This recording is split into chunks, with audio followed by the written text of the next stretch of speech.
Hi, everyone. Thank you for being here with us. I cannot believe it has been 2 years of Coffee Talk. I am Lisa Bubernick, VP of Membership for NCJW STL, and my co-host is Susan Katzman.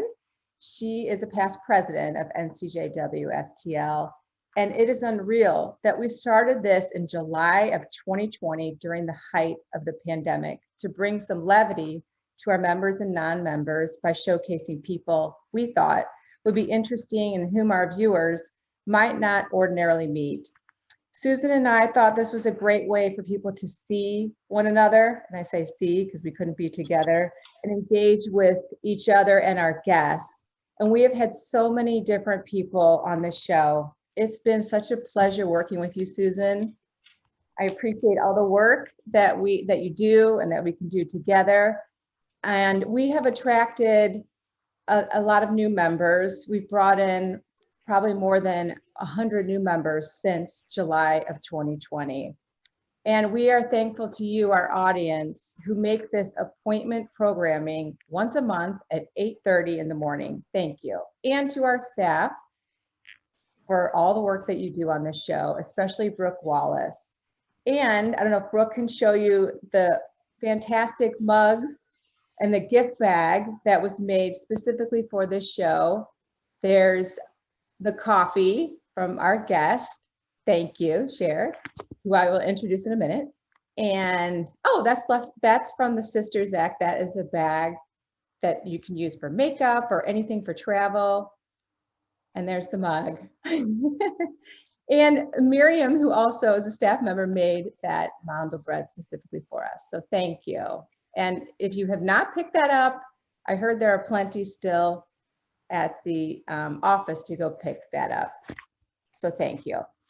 And now I'll introduce our special guest. We're thrilled to have Cher Denny from Blueprint Coffee here with us today in honor of our 2-year anniversary. Cher's born and raised in St. Louis, and has a degree in social work. And she's been in the coffee business for 15 years and started out as a barista at Caldi's. She moved over to Half and Half Restaurant where she ran the coffee program. Cher is now working in the wholesale division of Blueprint Coffee as the green buyer. She's the one who's choosing, contracting people for her, logistically picking the raw coffees Blueprint brings in or imports. Hi, Cher. Thank you for being with us. I know you have a slideshow about sourcing and buying fair trade coffee. You can go ahead and introduce it and then we'll run it. And if the audience has any questions, you could put that in the chat and we can go to that live afterwards. So thank you, Cher, for being with us. Hi, happy to be here. Thank Go ahead. you. Yeah, you want to share my screen. All right. So yeah, like I said, happy to be here and happy to share the journey of coffee with you. And then at the end, kind of focus on what my job or the job of a green buyer is at any kind of roaster. So let's get started. You can go to the next slide. So this is pictures of the coffee. So coffee is the fruit of a tree or a shrub is what it's technically considered. And the fruit of that is a cherry, and that's what we get our seeds or coffee beans out of. So as you see this beautiful white flower to the right there, so typically coffee plant each harvest season will bloom usually twice with these beautiful white fragrant flowers, and that's how you know, much like a tomato plant or any kind of vegetable or fruit plant blooms right before it starts producing the fruit. You can move to the next slide. So this is a real life and obviously graphic of what that coffee cherry looks like. And as you see, most cherries have 2 seeds or beans inside of them. And through various methods that I will touch on shortly, the goal is to basically get the bean with the silver skin out of the cherry and cleaned off and ready to ship to wherever it's heading. So the inside, like I said, you see the two beans, and then right outside of the bean is a silver skin, and that actually will stay with the bean all the way up through the roaster. In the roasting process is when that silver skin starts to flake off. Outside of that is the parchment or the hull. And then outside of that is the mucilage, which is a super thick, sticky, like honey type substance. And then the pulp, and then outside, obviously, the skin. You can move to the next slide. So conditions for coffee growth. To grow specialty coffee, so that is what Blueprint is considered, and what there's many roasters around town that are considered specialty coffee.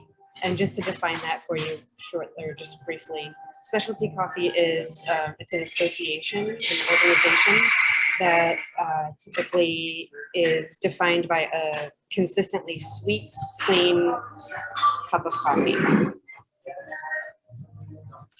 Sorry, I'll speak louder. I know there's a lot of background noise because we're getting busy here. So to grow specialty coffee, or any coffee, but like I said, specifically specialty coffee, the main factors you need are elevation, ample sun, and ample rainfall with moderate temperatures. So, nothing too hot or too humid. Good soil is also something that we've discovered is a very important factor. And we sum all of these up and more by using the word terroir, which is technically a wine term, but we kind of have adopted it in the coffee industry, and that's goes as specific as down to the farm or the specific plot of land on the farm for the terroir of each coffee plant. You can move to the next slide. So where does coffee come from? We call this the coffee belt or the bean belt, and it's grown around the world, generally restricted to regions that are bound by the Tropic of Cancer to the north and the Tropic of Capricorn to the south, which kind of each hover around the equator in the middle. These regions naturally have the things that I just mentioned above: ample sun, rainfall, and elevation. You can move to the next slide. The history of coffee. So I have a ton of information about this, and it's a fascinating history that's been really heavily researched. But just to kind of in brief, so coffee was discovered in Ethiopia in the late 1300s, and then by way of the Sufis moved to Yemen, and was enjoyed in Yemen for a long time, and then moved to the Middle East. And from the Middle East, the Turks, as they kind of went on a conquering spree, moved it into Eastern Europe, and then eventually it fell into the hands of England and France. And as they colonized several, regions around the world, they brought it with them, and that's how coffee was eventually spread around the world. You can move to the next slide, Brooke. So this is obviously a very large tree, but so the coffee shrub has two commercial lineages of the plant called Arabica and Robusta. These two lineages, we don't really talk about Robusta as much.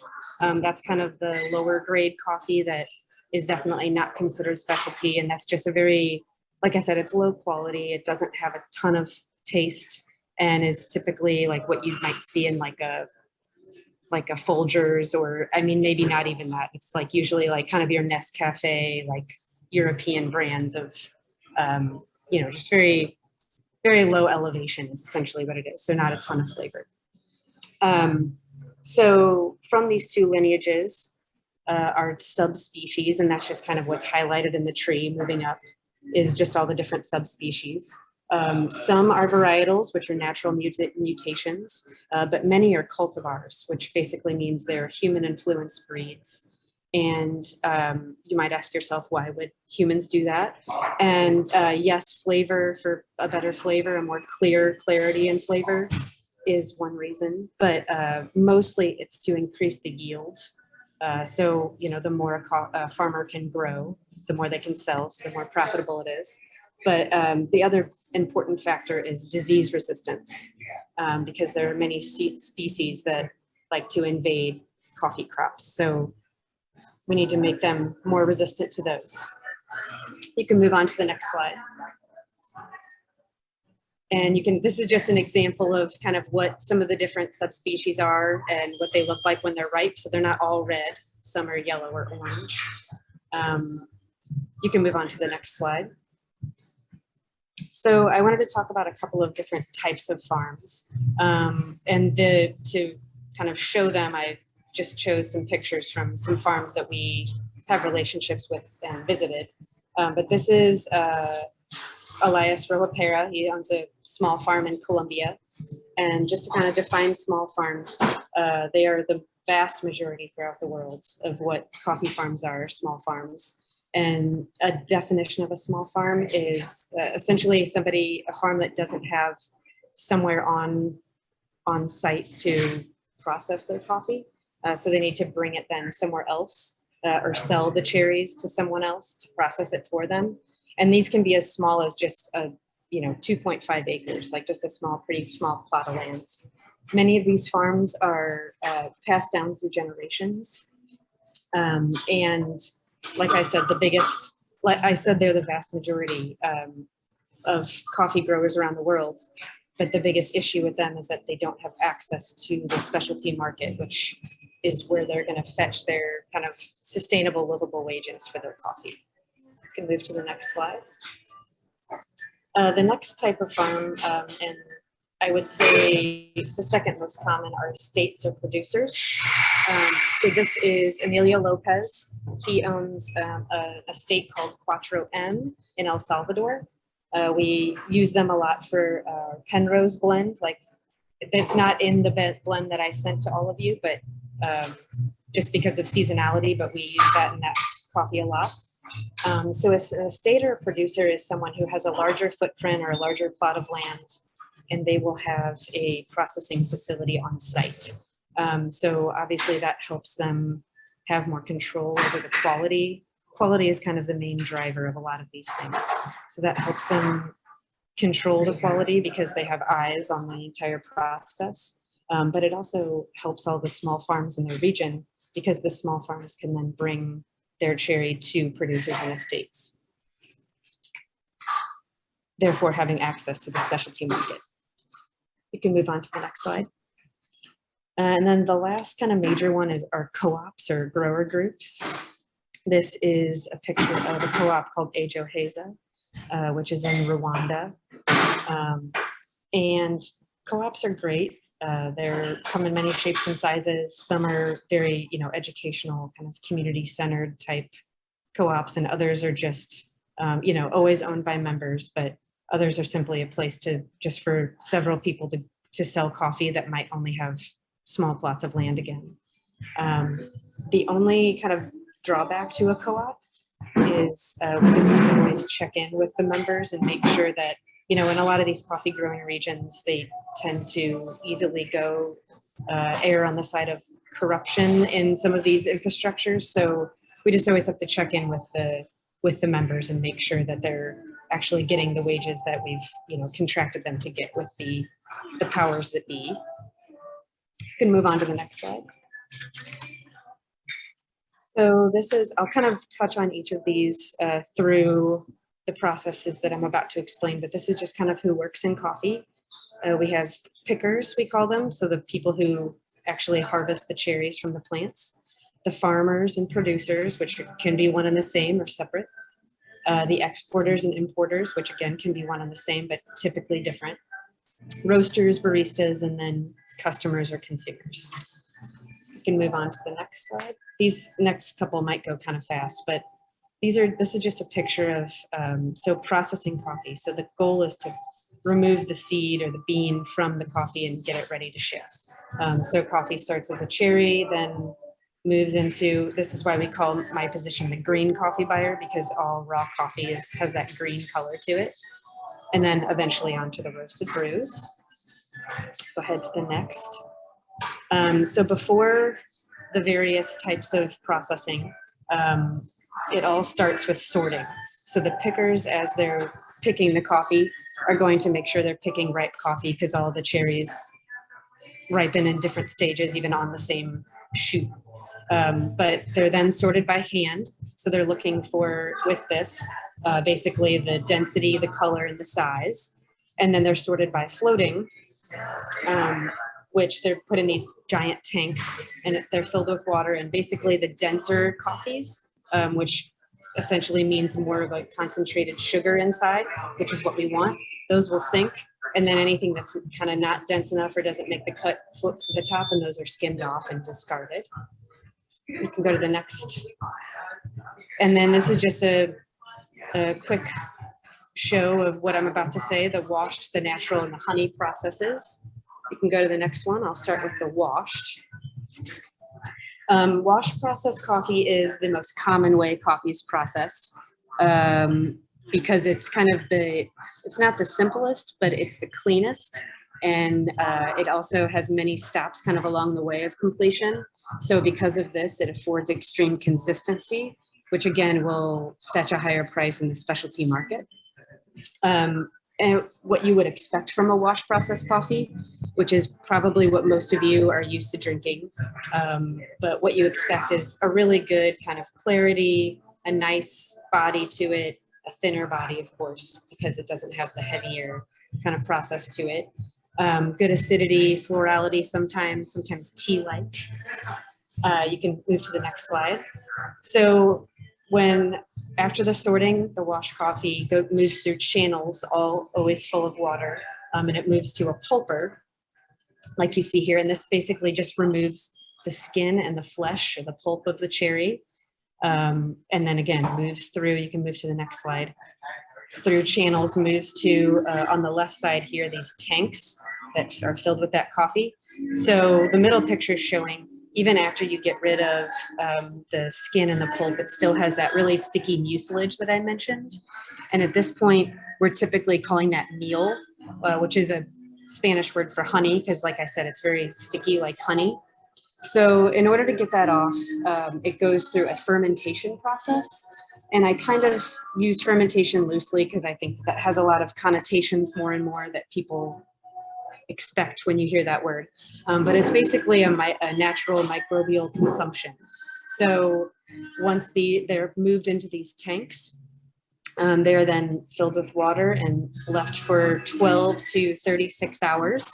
They're monitored, of course, which is why there's that variance of amount of time. But essentially these specific microorganisms grow and feed on that mucilage that's left on there.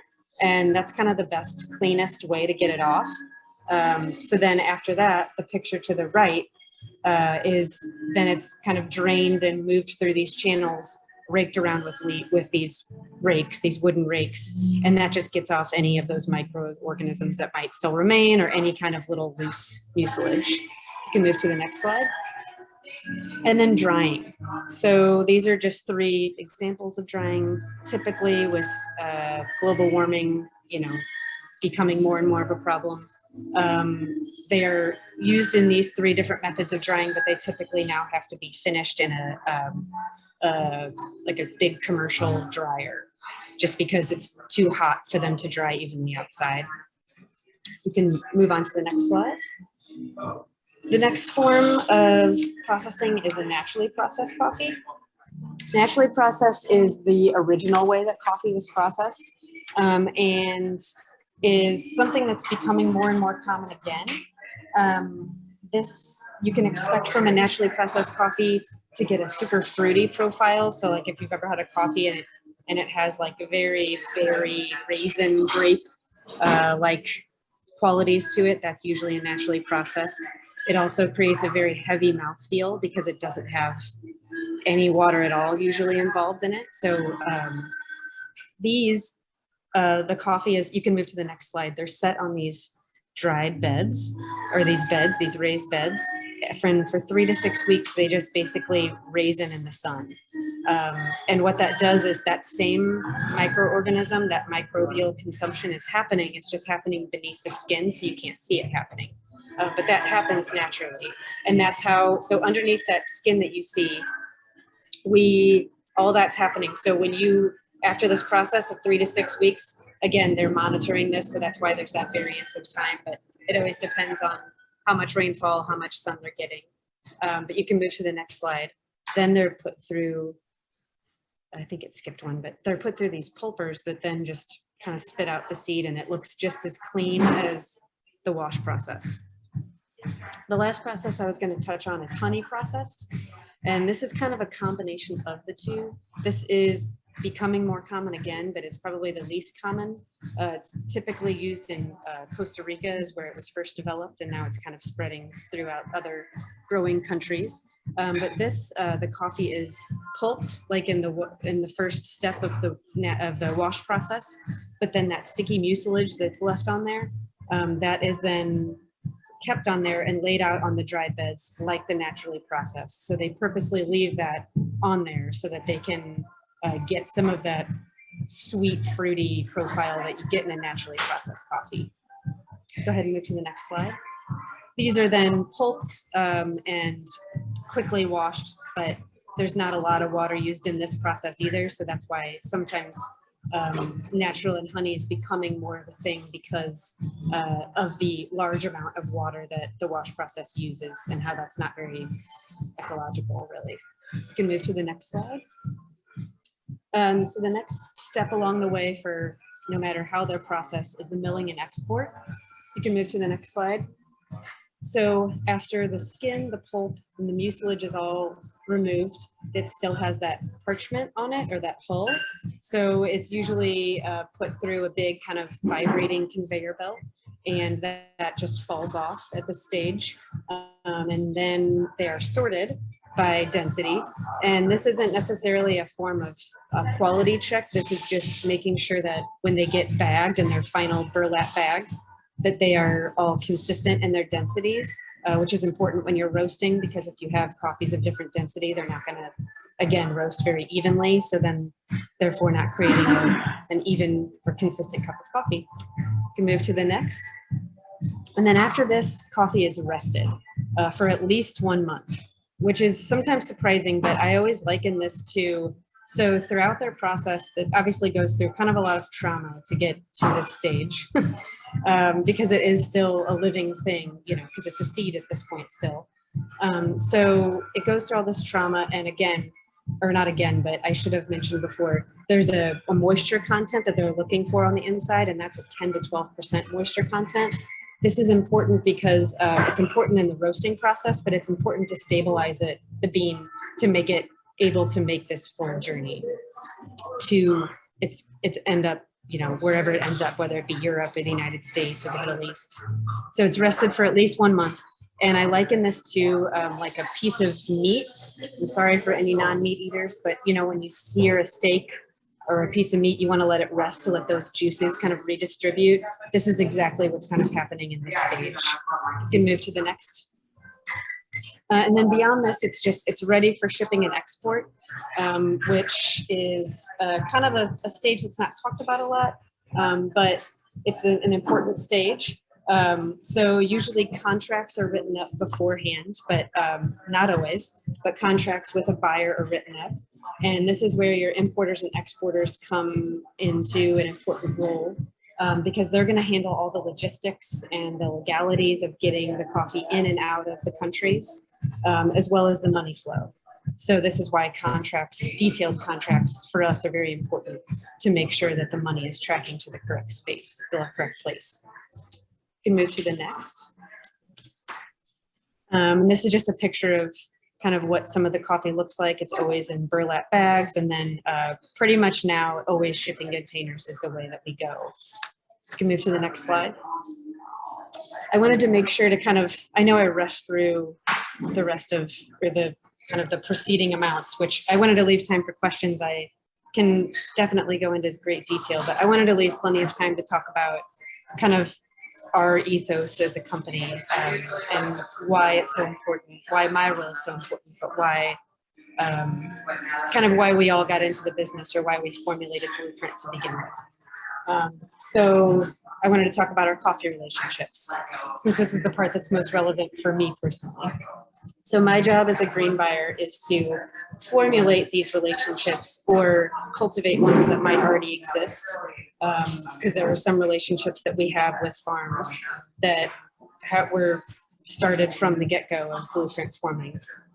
But essentially, as a company and as a member of the specialty coffee industry, we care about supporting sustainable partnerships for the farmers that we purchase from, ourselves, and for our wholesale partners. So anybody that we might sell roasted coffee to that either sells it in their stores, like grocery stores, or coffee shops that might use our coffee on their coffee bars.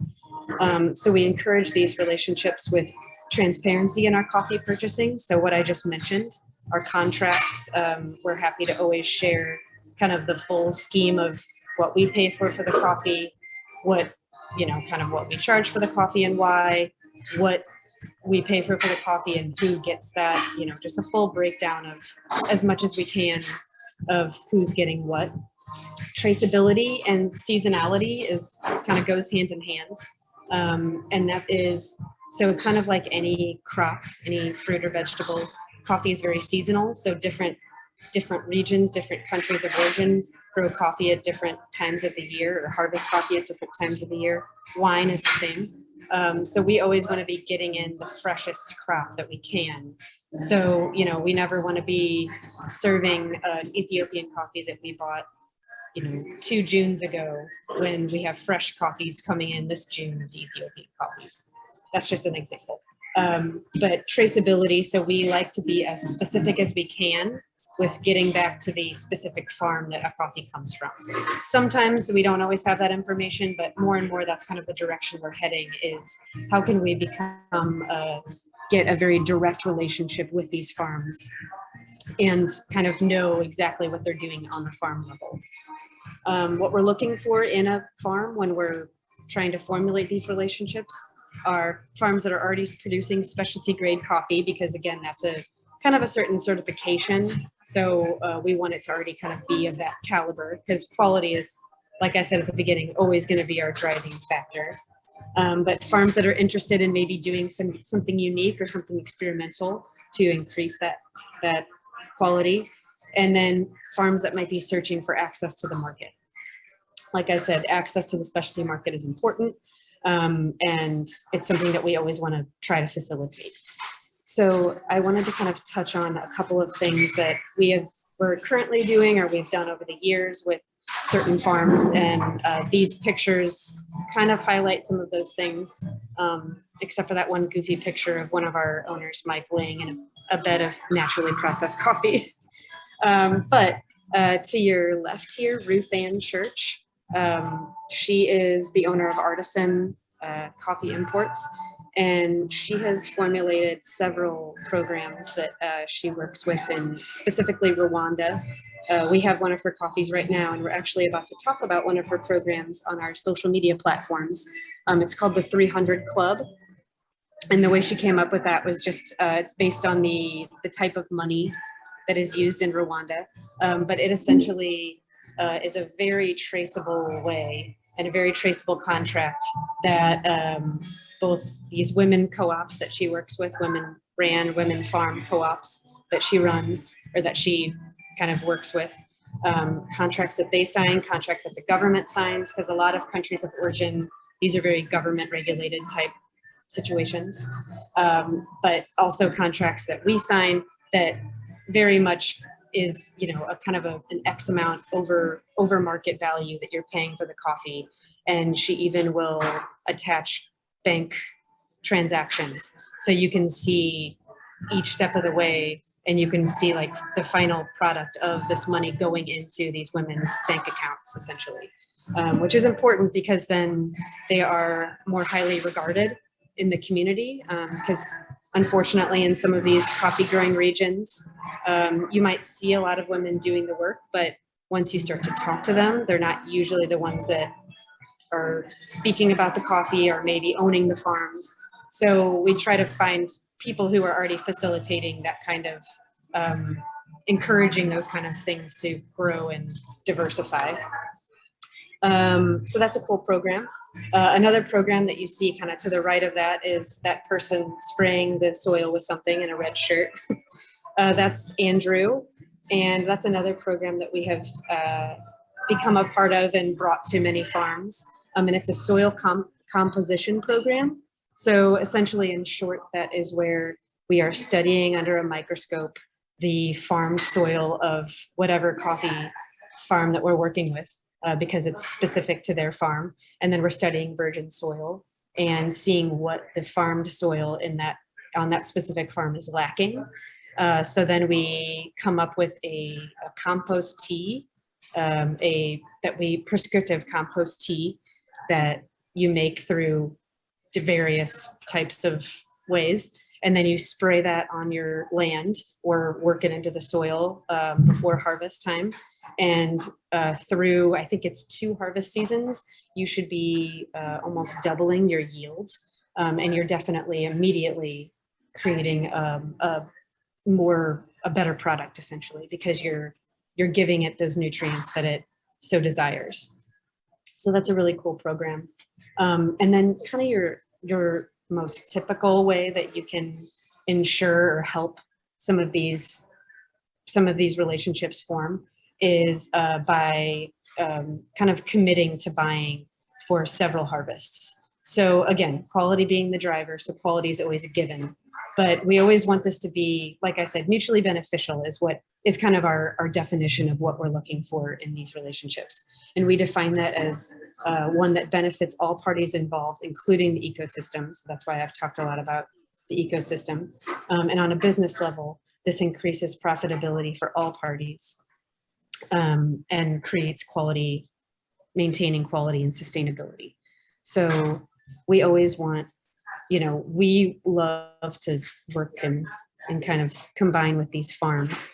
But we also want to highlight things that they do well that we're not, we're happy to buy from and support, but we don't ever want to seem like we're the people coming with all the ideas or, we're the only ones that can help these farms. These farms are already doing, some of them, really amazing things themselves. So we also like to highlight that and find farms that could also be doing really cool things that have nothing to do with us, but we want to buy and support them.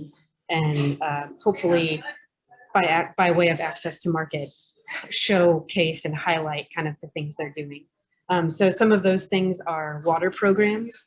So like I said, the wash process, there's a lot of water involved. So how do we then clean and reuse that water? Because once it's used, it's contaminated at that point. So in El Salvador, they're doing some really cool water cleaning programs that then you can reuse that water for the next crop that you're going to wash. Other things are, like I said, that 300 Club, that was nothing to do with us. That's something that she just started. And what I wanted to say is kind of the most common way, and this is not something, I don't want to, I love Blueprint and I would love for anyone to support Blueprint, but, throughout the country and throughout the world, we aren't by no means the only roaster doing these kind of things. We're just hopefully doing what we can and hopefully growing our capabilities to purchase more coffee this way. We call it relationship buying, which is different from, if I can just touch on this very quickly, fair trade and direct buying. Not that either of those are bad ways of purchasing coffee. So, I mean, if you ever see that on coffee, that's still a good thing. And a lot of these countries of origin seek out those kind of certifications, but more and more that has become just what I said, kind of a certification. So it leaves out a lot of the checking in on farms, and it's just become it's become a very expensive way of coffee farms just being able to sort of purchase some sort of certification instead of having to live up to certain standards that I think when it first, like the fair trade organic stuff, when that was first kind of formulated, that organization, I think they used to have a lot more kind of stipulations of how you can get to that, to becoming fair trade organic. But I think more and more it's a lot of times just a money thing, essentially. So again, it's not a bad thing. There are some systems in place that kind of ensure that they're not using pesticides and all that. But we like to kind of go more directly to if we can. And yes, a lot of them might have those FTO kind of certifications, but that's not like kind of our driving force of what we're looking for. But again, I don't want to slam anybody or anything about the Fair Trade Organic certification. Like that's a great certification in and of itself. But another thing, what I was going to say before is the way that we purchase sustainably and kind of impactfully is if we can take a farm that we already have identified as having a good quality of harvest and committing to buying from them for a couple of seasons. So, you know, and we've done 5 harvests before. So that's 5 years essentially of purchasing from them. And we always kind of set a certain amount over market value. And you've heard me mention market value a lot. So the market value is the commodity market, because coffee is still heavily tied to the stock market. And right now it's really high, the commodity market, but for the past 4 or 5 years, until kind of this thing that we're seeing now, it was at $1 or below. So therefore, every pound of coffee that these farmers were selling was only for £1.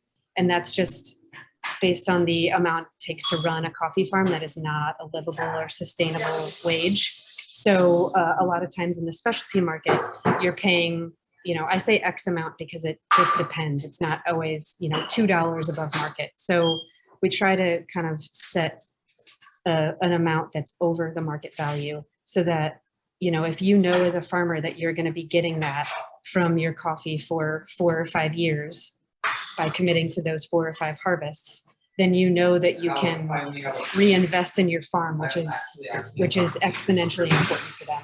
That they can reinvest in in their own livelihood, of course, but in their product, in their soil, and their equipment, and their employees. All of that is really important for sustaining the quality of the coffee, but also just for like I said, for the human aspect of that farmer, because that is becoming more common, but that is actually widely uncommon, that they will know that they're going to sell their coffee for a certain amount over a certain amount of time. So there is one more slide about roasting, but I mostly wanted to kind of harpen on the relationship side of that, because I just want to, brag on that a little bit. And so with roasting, it's essentially, I can go into this in the questions because I know that that's starting very soon, but roasting is essentially heat, airflow, and time.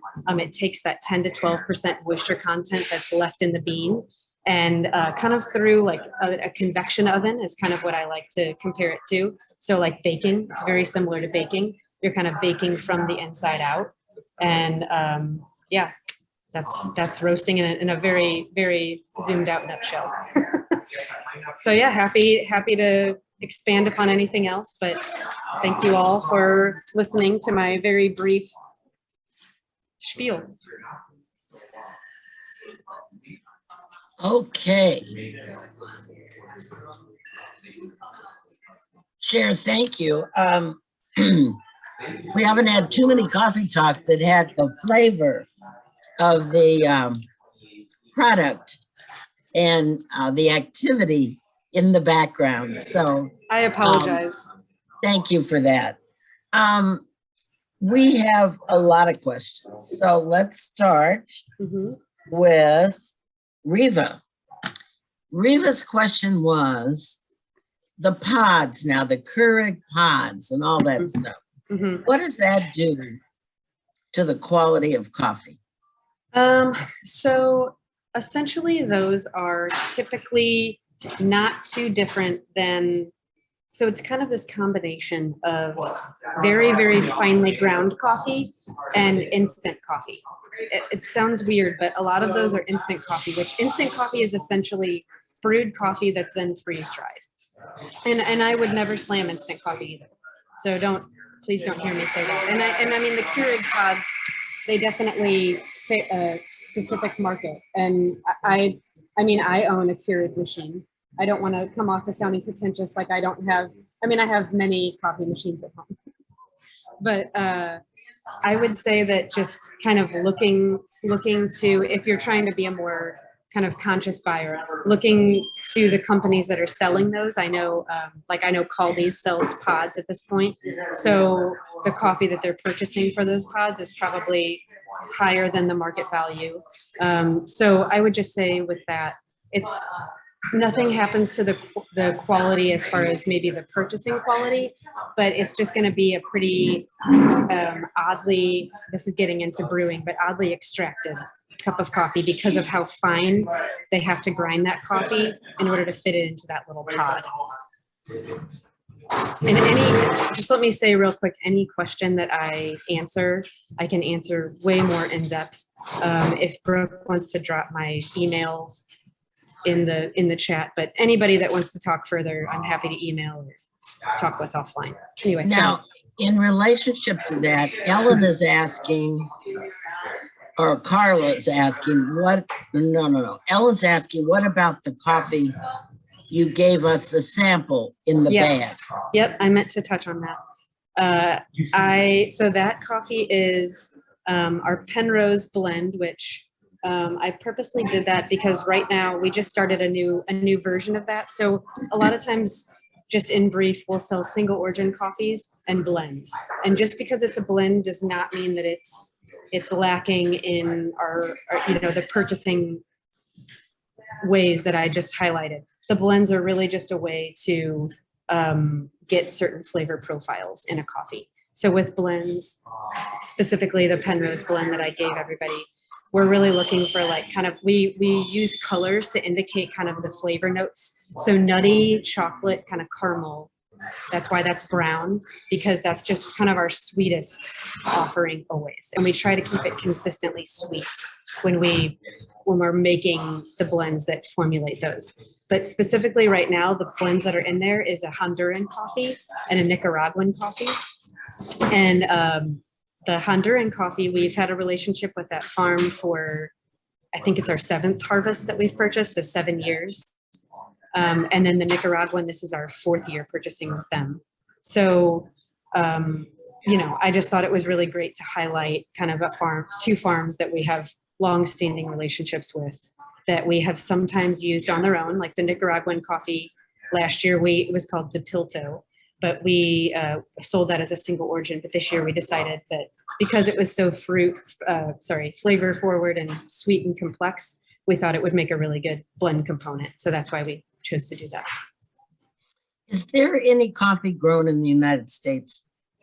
In Hawaii, there's coffee grown, usually on the Big Island in Kona, which I think we don't purchase any from there, but I think Caldi's does. Actually, Caldi's owns a farm there, in fact.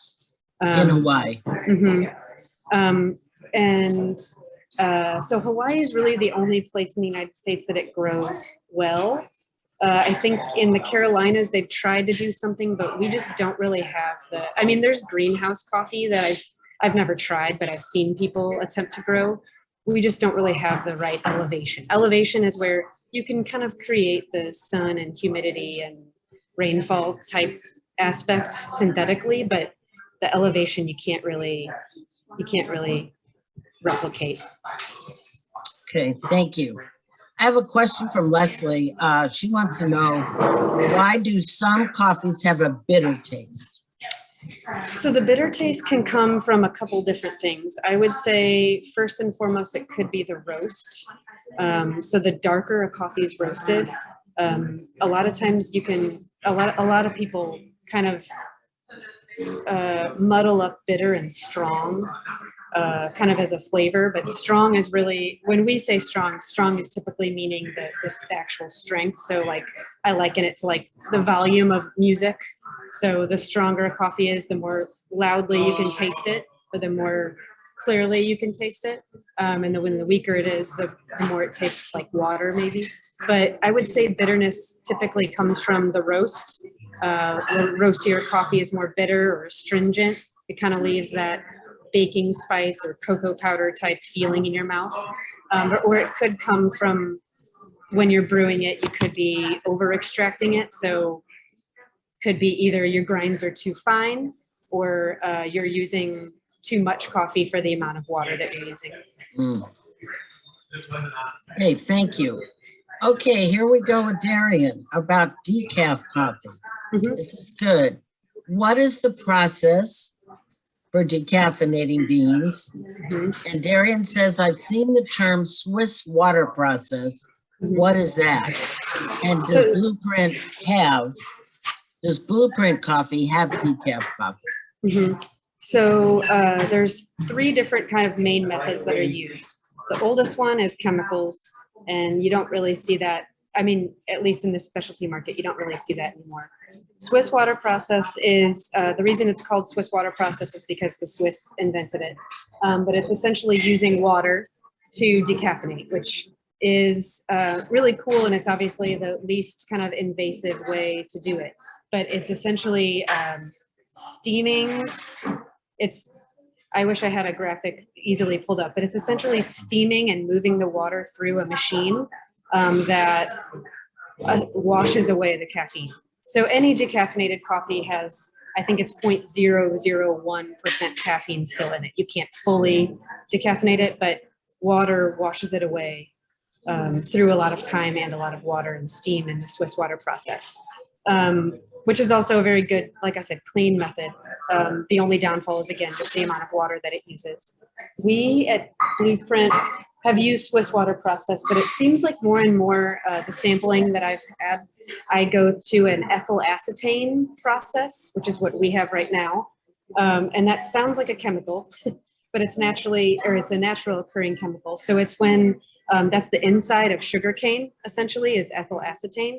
And the coffee beans are usually Colombia, but there's several countries that do this. They're sent to a facility where the coffee is steamed with the innards of sugarcane, and kind of like that microbial consumption that I talked about. Same thing happens in this, but it's microbes that are present in the sugarcane, and that eats away the caffeine in the coffee. Then it's washed and then shipped out. Okay, so Darian, I hope that answered our questions about decaf coffee. Okay, I have a question from Brooke. What was the precursor reason for needing so much transparency? Does the coffee trade have a history of exploitation? Yes. How can customers or everyday coffee drinkers make the decisions so that they don't continue the exploitation? Mm-hmm. So I would say the answer to that is yes, there is a history of exploitation, for sure.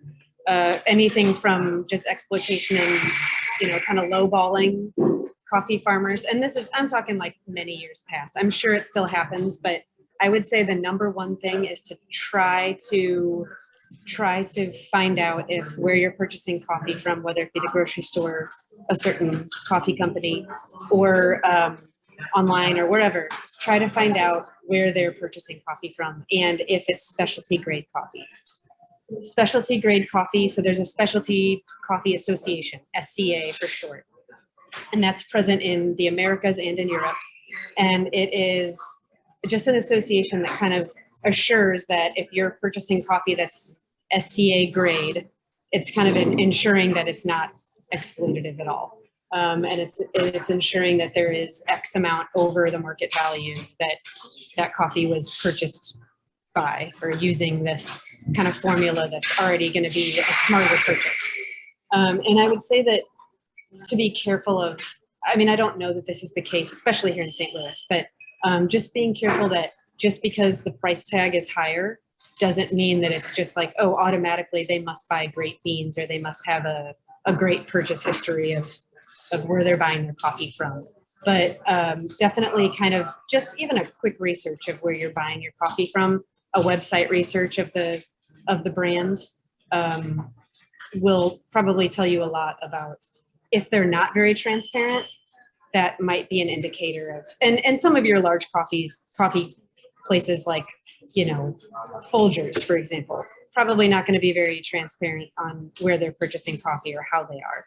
But I will mention, this is going to maybe shock people, and probably no one wants me to say this in the specialty coffee industry, but Dunkin' Donuts specialty coffee. They're actually SCA kind of certified. I don't think that they advertise that, but they're considered specialty coffee. So Dunkin' Donuts, fine purchase. Will you see SCA on a bag of coffee? Probably not. And that's just, again, because of, so on a lot of bags, and this is, I think, moving in this direction, we try to be very informative on our bags. We have a lot of like stats of the elevation and all that kind of stuff, the variety. A lot of people don't, just because they're trying to save space on the bag or make it look cleaner. But I would hope that on a website somehow, or by a quick Google search, you could be able to find that out. But yeah, and just to answer the other part of that question, the transparency thing we find important because I think it holds all phases of the process accountable. And that's really, so because of sustainability and kind of looking at the ecological and the human factor of things, we like to hold accountable where the money's going and how the farm's being farmed, you know, all that kind of stuff. Okay, thank you. I have a question from Stephanie. For those of us who can't seem to brew a good cup of coffee, are there any pods for Keurigs or Keurig type coffee makers that are eco-friendly? Yes. I know that there are reusable ones. And then I would say, you know, if you buy your own pod, that's going to be the most kind of sustainable or best way to do it. But then you have to obviously get your own coffee ground. So I would say for anybody struggling to brew a good cup of coffee, my always number one go-to is a grinder. If you're able to grind your coffee fresh right before you brew it, that will get you an exponentially better cup of coffee than, like, that's my number one tip, is a good, and I would say it doesn't have to be expensive, but a good burr grinder specifically. And that has to do with the actual things that grind it. Instead of being a blade grinder, it's burrs that just grind it more consistently. I know that's a really quick answer. But. So what you gave us in the bag, Carla's asking what's the best way to brew that? Yes, so you can brew that any method. We highlight it as an espresso and a brew method because it tastes good any kind of way. And I should have probably, so they're all whole bean, which I should have maybe thought a little more about. I should have ground it all maybe, but I didn't want to also assume that everybody brewed the same way. So if anyone has those bags and wants to bring it into one of our shops, I'll make the retail staff aware that someone might bring in a bag to grind. But feel free to bring it to any of our locations to grind if you need to. But you can brew that any method. And if you're looking for grind, I would say kind of a good, if you're brewing it for like a Mr. Coffee type, you know, just kind of your basic average at-home brewer, I would say a medium fine grind, which hopefully that just saying that's helpful, but a medium fine grind is good if you have a grinder at home. Anything kind of smaller than that, so your Keurigs or if it's like some kind of at-home espresso machine, very fine. You want to go kind of as fine as you can. And then if you're doing like a French press type or a pour over Chemex type method, I would say go like medium coarse. Cold brew also coarse. Okay. And the last quick thing, I think we may have touched on this. Sandy's asking, what's the safest decaf? Safest decaf is Swiss water or the ethyl acetate, like I said. And a lot of times that's abbreviated as EA, like on our bags, it's abbreviated as EA. But I would say that or the Swiss water process. Okay, thank you. We have no more time and this has been great and really informative. I want to thank everybody for all of their questions. And I want to remind everyone that we have a gift bag for you, which honors our 2nd year anniversary. It's available at the office to pick up, the NCJW office, the rest of this week. Just remember, on Fridays, don't come past 1 o'clock. And I want to thank Cher very, very much for joining us. And to thank you, Cher, we have our back to school store where we'll be outfitting over 2,000 young people with backpacks and coats and things they need to start school in the fall. And in your honor, we will be sponsoring a child Oh, the that's back to amazing. as That's a way to amazing. say thank you. And that is Sunday, July 31st. For anybody who may still want to volunteer, we would love to have your involvement. Please just call the office. Okay, what's coming up? August, Lisa and I and Brooke are on vacation, and we resume in September on Tuesday, September 20th from 8:30 to 9:30. Our guest will be Diana Fine, and she's known for her outstanding challah egg bread, and she will be baking. So we are looking forward to that. We have some exciting programs planned for this year. They'll be diversified, they'll be very interesting. And just a reminder that all the coffee talks, including today, are on the NCJW YouTube channel. They can be accessed through the website. We appreciate all of our guests that we've had over 2 years.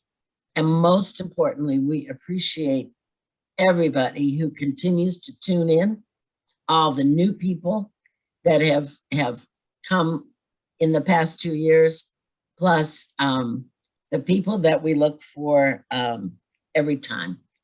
Lisa and I wish you a good July and August. And as the Four Seasons sang in 1967, see you in September when the summer's through. Have a good rest of the summer. Thank you again, Lisa, Brooke, Jessa, Ellen, the whole team. Bye. Thank you. Thanks, Cher. Thanks. Good to see everyone.